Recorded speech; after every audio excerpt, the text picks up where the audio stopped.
Hello, happy Saturday. Super excited to be here with you and everybody else, whether you're joining today or in the future watching the replay. Of course, let us know you're here. We would love to hear from you, love to hear where you're listening from, where you're watching from, and of course, you're a part of our Ohana, so thank you. Thank you. Yeah, thank you. So this is the Holistic Life Show. I'm Jenny. I'm Jay. And today we are talking about self-care and really getting into the importance of it and how it can help you speed up in life and like why you may not be doing it or what really is the best self-care routine. Is that a question? No, I'm Oh. We kind of go off each other here, like pause, your turn. Yeah, all that. Oh, all that. Okay. So, all right, let's talk self-care. What qualifies as self-care? I think a lot of stuff qualifies as self-care. Like, okay, you're asking what qualifies, or basically what I would define self-care as? Your pick. It's our show. Talk about what you want. And of course, if you watching, like, let us know what you think and your questions, and we'll vibe with you. Self-care is just basically taking that time out for you, like taking care of yourself. Yeah. Could be like working out. It could be there's numbers of things, like going and get a massage, just taking care of yourself, making sure that you're doing the things that are allowing you to decompress from all the other shit that goes on in the world for you to be the best you that you can be. Which totally makes sense and it sounds great. I mean, does self-care always have to be in your life where it is like every day at a certain time, or like spending all day at the spa, or you know what I'm saying? Like, does it have to be like spending lots of money? No, pampering yourself? I feel that falls under being pampered, or being, like you said, pampering. Like, I still think it's self-care. Like my opinion, you said like every day, all day at the spa. Like it depends. Like it, once again, that falls under what you need for you. If you feel that you need to spend all day at the spa, spend all day at the spa. I feel that's more of the pampering, but that's me. Yeah. And when it comes to self-care routines, I definitely intellectually believe in them, but sometimes I get so caught up in my goals, my dreams, my work, because I do borderline like walk the line on workaholic. Right? I think honestly, and so it's like sometimes not a lot of people. Go ahead. Sometimes the day is like over and I didn't do self-care, or even maybe I'm doing things that are self-care and I'm not counting them as self-care. Like, who defines what self-care is? You do. What is the definition? Like, you define what self-care is. Like, I don't like anything else. It's not a one size fits all. Like, what may work for somebody else may not work for like the next person. Like the retreat we were on, we had a full day in the spa. You loved it. It's not my thing. So, you were like, oh my God, this is relaxing. This is awesome. I'm like, I just want to get out of here. Yeah.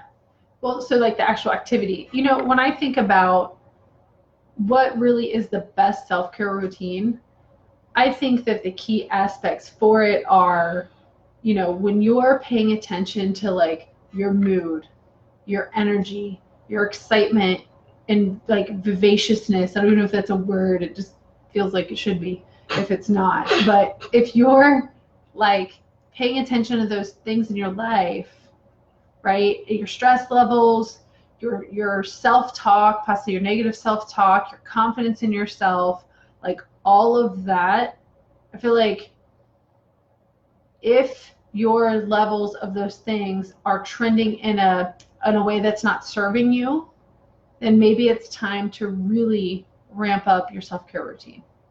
So what self-care routine is really the best fit?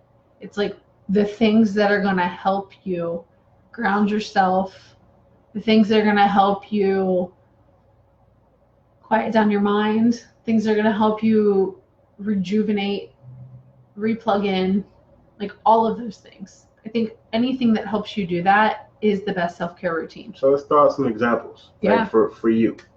You know, the things that, or backing up from what you said, what should you be doing? I don't know if I want to go should, because I think sometimes when we say shoulds, you know, it creates a stigma, right? Just like with our next Levelution program. If you start telling people they should do something for their wellness, sometimes it creates like extra pressure and stress and pressure on like the situation. So, okay, what could you be doing for Jenny? So what I could be doing and what I really like and what feels really good to me is when I wake up in the mornings and I write gratitude in my journal and I pull my oracle cards and I ask some questions and set some intentions for the day. I really like that. Some other things that I would love to do that I really haven't worked into my routine, but I know that would really help me is, you know, just sitting and listening to a guided meditation, especially like throughout the day, because I think that one thing with self-care is, you know, if you're hunched over your computer all day and you don't move at all and you're just like there just pounding it out, part of the self-care is like getting up. Right? And like walking around, and you could easily take a 5-10 minute break and just replug in, you know. And even one of the things that I feel like would help me a lot is some kind of a night routine, you know, doing some yoga or doing some reading or something. And I really just haven't found my flow yet.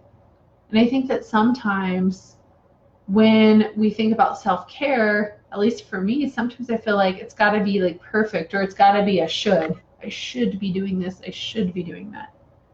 But really, it's like, what are the things that make you happy? What are the things that like help you? Like you said, that's going to ground you. That's going to decompress you from like, and I think like, if people want to admit it or not, I would think more people are A types than there aren't A types. It just shows up in different ways for different people. And it's like you said, that pressure of the should be doing, but like, yes, I should be taking care of myself, but I should be working as well. Well, or do I even have time to take care of myself? Because I need to take care of all these other people and all these other things first, because that's a priority. No, I'm not saying I know. it's right. No, I'm saying that's I'm the saying mindset behind it. I disagree, because Yes, the I premise agree. of that is, you know, these other people are a priority, but you're not taking care of yourself. So if something happens to you, are you expecting these other people to take care of you because that's what you did for them? Because if you're just like a really like kind-hearted individual, yes, but unfortunately a lot of people don't think the way that we do, because we go out of our way to do things for other people, kind of expecting them to do the same for us. You know, like, I took care of you when I put myself on the back burner. Now, like, I'm down and out, and why won't you take care of me? You know, it starts that type of stigma too. But I totally disagree with that. Like, everybody else is a priority. No, because if you... But you're talking, now we're getting into like kids and family and, but still, and though, your job. But still. But those things, you know, I guarantee there's someone watching who feels that their family, their kids, their job. But still, the point is, yes, they are important. They're not more important, because if you're sick, if something happens to you, then what happens to your family, your kids, your job? Guarantee, if you miss too many days of work, they're going to fire you and replace you. Then what? So, like the saying says, man, charity starts at home. You got to take care of you. Yeah. Because if you can't take care of you, how do you expect to take care of anyone else? And that's not only with self-care. That's like, well, actually it is. It ties into everything else I'm getting ready to say. Like, not just being sick, but, you know, being in a situation or a relationship where the other individual is like physically abusive or emotionally abusive or verbally abusive, but you're choosing to stay for whatever reason. Still, you know, this person needs me or whatever. It's just a bad, like, if something happens to you, then what? But, you know, we want to put other people in ahead of us, and we feel that self-care, is a luxury. I feel, and it shouldn't. You know, I feel that a lot of people feel that, yes, self-care is a luxury. Like and it's not, it's not just about going to the salon or the falls spa. under that pampering thing. Like, oh, I can't go get a massage because oh, I'm pampering myself, and it starts that guilty thing. Or no, I shouldn't go get my nails done or whatever because that's being pampered. That's excess money that could be done X, Y, and Z. It doesn't have to be stuff like that. Now, if that's your thing, if that's what's going to ground you, I feel you should find a way to reallocate funds to support that if that's going to help you, maintain a wealthy lifestyle. Yoga. If it's yoga, if it's even just getting up from your computer and like walking around outside or doing something, all that is self-care. Sometimes we think it has to be these big, outdrawn, big things. I got to do this, and it really doesn't. Like one of my things, I have to sit in a bubble bath, and for some people that might be a big deal. Right. And for other people, it's just an easy second nature thing. I love bubble baths. Right. It's easy for you. You don't think twice about drawing a bath. Not at all. For yourself. Like for me, I would love to sit in a bath, but I'm kind of like, da, da, da, da, da. Like I don't, that for me, right? Like if someone says, oh, you have to take baths for your self-care. Well, like says who? Right? It's like, do what's on your terms. Right. Like for me, shaving, like that's my jam, man. It's like meditation all at once. It's because for one, you can't rush through shaving. I mean, you can, but it's possible.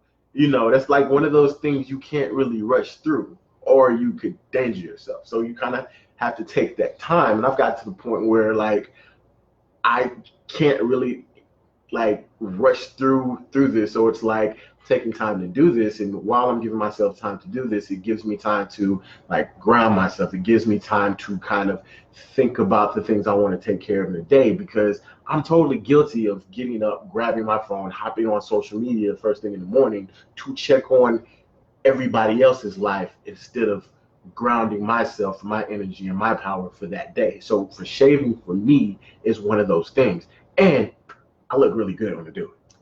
You do. You made me just think of, and Tony Robbins, I believe, is the first one who taught this, but many other teachers have talked about the hour of power, right? Where that first hour in the morning is the most sacred for you. And so being very intentional about how you spend that time. So if you don't normally eat breakfast because you're too busy to eat breakfast, guess what? That goes in that hour of power. Right.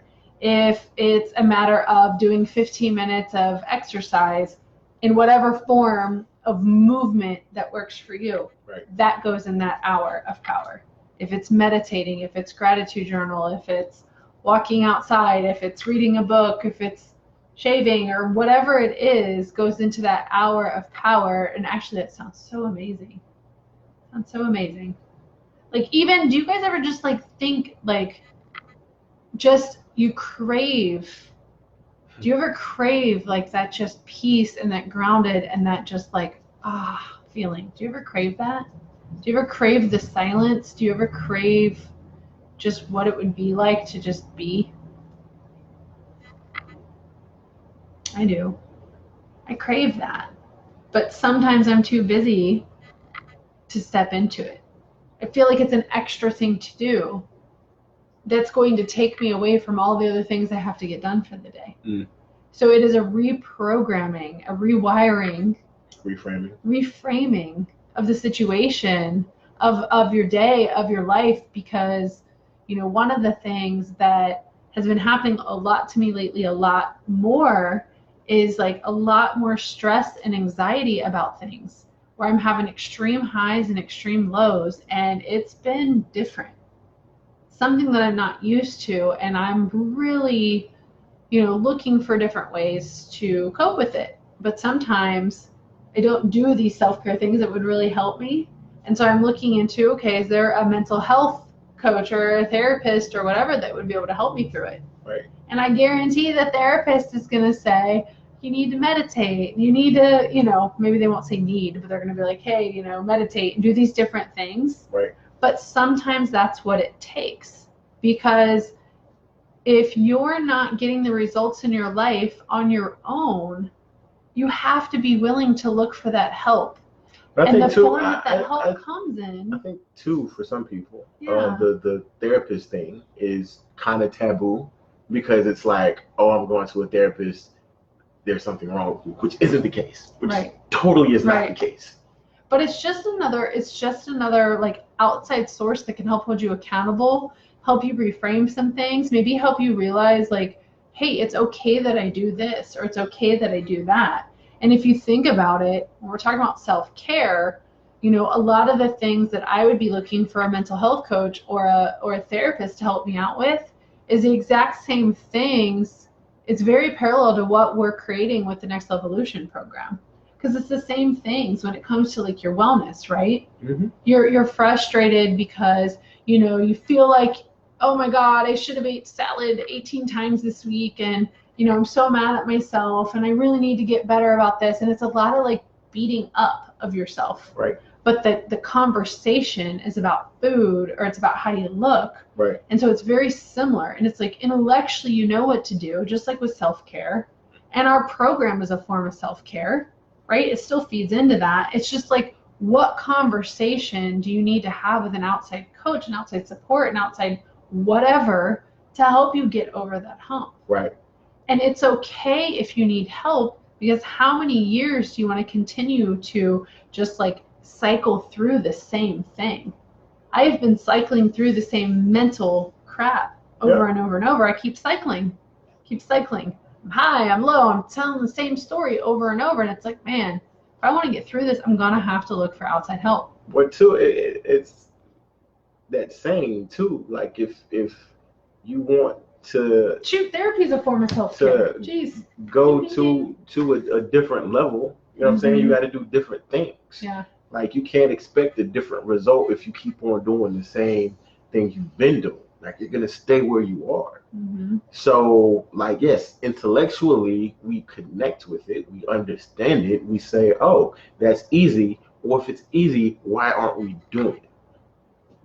There's lots of reasons, right? Oh yeah, plenty. Right? Plenty. And that's part of the process. I think that, you know, when I start working with this therapist, mental health counselor, it's going to help me. Now, will it be a one session thing where my whole life is going to change? Of course not. No, it's going to take time. It's going to take time working with this person, and also finding the right person. And being open to that. Yeah. You know, and not going in with the stigma of, or whatever the stigma is, but being open to and being, you know, just like I'm going to go in and listen. You know, because sometimes certain situations we walk in with our guard already up. Mm-hmm. Like my guard's gonna be up a little bit. I'm gonna do my best to just being honest. I'm not saying anything. It's just, you know, you can't be too guarded. Yes, I understand being guarded. You can't be too guarded. Right. Like some people walk. It's like walking through the mall. The people at the kiosk. Hey, free gift. Nope. No. Beeline. You know. So it's one of those things. Some certain situations we walk in with these stigmas, depending on the situation. We already have our mind made up, and we're not open to the possibilities of what could be. And I think too, part of it is being open to receiving. Being open to receiving the good and the joy and the change in your life. Because sometimes where we're at, that is so uncomfortably comfortable, right? Like we are so uncomfortable in this comfortable place that we're at in our life.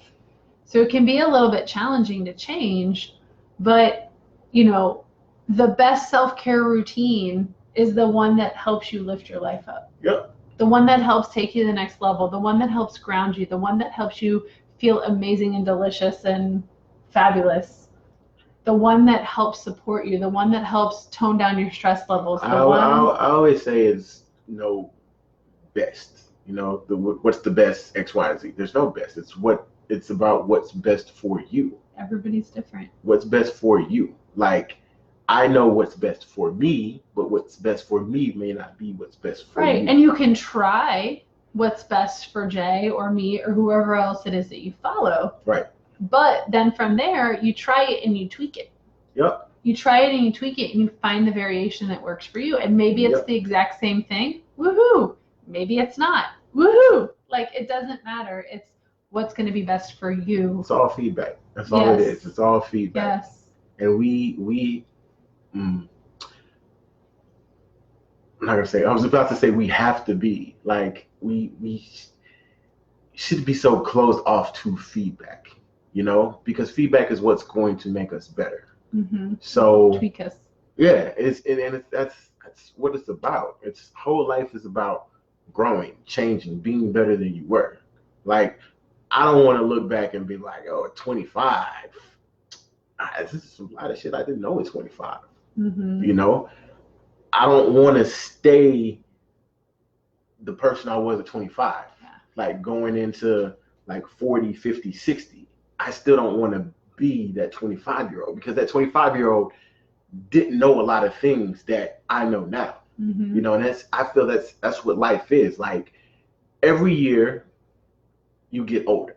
There's 365 days, in your year. In those 365 days, you should learn something that made you better than the previous 365 days. And it's like being gentle with yourself in that process, because sometimes we expect such a big change or such a big difference, when really there were really a lot of small wins along the way. Subtle things that you grew piece by piece.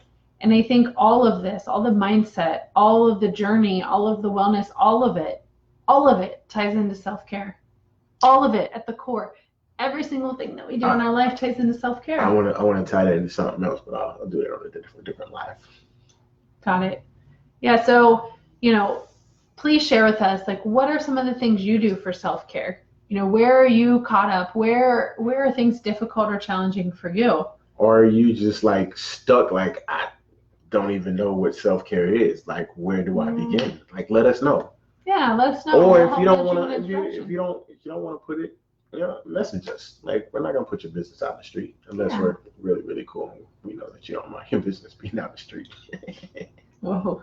Yeah. So also too, if some of this was touching your heart, and you were feeling really inspired and connected to it, especially when it comes to your wellness journey for your health and, you changing some of those habits, you definitely want to get on the wait list for Next Levelution, because we are starting this program in January. We're already starting to have conversations and, build the group and build the big group who's going to start and change their life. So where you go for that is www.jayhala.com/NL waitlist. And it's also the number 2, the letter J, not Jai, Holla. Yes. So that's one way that you can definitely get in touch. We can talk, we can have a private chat and see, like, if what we're doing is a good fit for you. And if it's not, it's okay. We'll help point you in a direction that will serve you best. Is that it? Yep. All right, guys. Well, see you soon. See you in a few days for the next show of The Holistic Life. Make sure you like, share, and comment. And if you want to get the updates, man, you gotta join the insider list. Yeah, the insider list. Yeah, if you want to know when the shows are, join the insider list. We'll just post the links like in the chat. It'll probably be easier to do. That's fine. All right, guys. Well, happy Saturday. I know y'all are having a wonderful weekend, and see you soon. Bye.